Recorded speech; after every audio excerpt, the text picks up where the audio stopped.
ભરૂચના SP office સ્થિત રમતગમત મેદાન ખાતે મહેશ્વરી સર્વિસ દ્વારા આયોજિત 2 દિવસીય વેજલપુર એકતા કપ 2026 ક્રિકેટ ટૂર્નામેન્ટનું સમાપન થયું।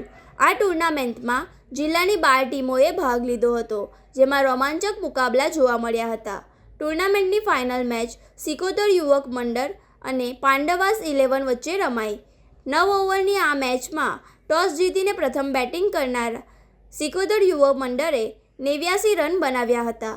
89 રનના લક્ષ્યાંશનો પીછો કરતા પાંડવાસ 11ને માત્ર 2 વિકેટ ગુમાવી વિજય મેળવ્યો હતો। આ સાથે પાંડવાસ 11ને 8 વિકેટની જીત મેળવી વેજલપુર એકતા કપ 2026ની ટ્રોફી જીતી લીધી। સમાપન સમારોહમાં ધારાસભ્ય રમેશ મિસ્ત્રી ઉપસ્થિત રહ્યા હતા। તેમણે બંને ટીમોના ખેલાડીઓને અભિનંદન પાઠવ્યા અને રમતગમત દ્વારા યુવાનોમાં એકતા, શિસ્ત તથા સ્વચ્છતા સ્પર્ધાની ભાવના વિકસે તેવો સંદેશ આપ્યો।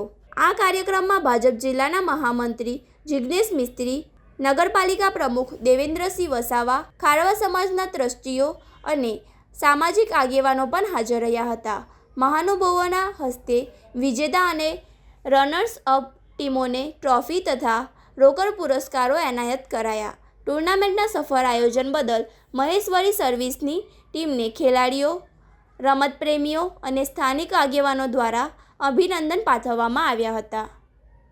આજે ભરૂચના ડીએસપી ગ્રાઉન્ડ ઉપર વેજલપુર એકતા કપનું આયોજન સંપન્ન થયું છે। તમામ વિજેતા ટીમોને ખૂબ હૃદયથી અભિનંદન આપીએ છીએ। આ એકતા કપનું આયોજન કરનાર મુંગાનભાઈ મિસ્ત્રી અને એમનો આખો પરિવાર અને આખી ટીમ વેજલપુર તરીકે વેજલપુરમાં રહેતા તમામ વિસ્તારના તમામ સમાજના આગેવાનોની વિશેષ ઉપસ્થિતિમાં ગઈકાલે અને આજે આ પ્રકારે 12 જેટલી ટીમોએ ભાગ લઈને આ ટુર્નામેન્ટને સફળ બનાવી છે। ટુર્નામેન્ટમાં ભાગ લેનારા અને ટુર્નામેન્ટને સફળ બનાવવા માટે પ્રત્યક્ષ કે પરોક્ષ રીતે જેમણે પણ મદદ કરી છે એવા તમામ લોકોને ખૂબ હૃદયથી અભિનંદન પાઠવીએ છીએ। વેજલપુરની એકતા માટે અને એકતાને મજબૂત કરવા માટે આજે સુંદર થીમને કેન્દ્રમાં રાખીને આયોજન કરવામાં આવ્યું છે। તો એ થીમ બદલ પણ આયોજકોને હું હૃદયથી ખૂબ ખૂબ અભિનંદન પાઠવું છું અને સાચા અર્થમાં આ આયોજનના કારણે આ વિસ્તારની એકતાને આગળ જતાં ખૂબ બળ મળશે એવો મને સંપૂર્ણ વિશ્વાસ છે।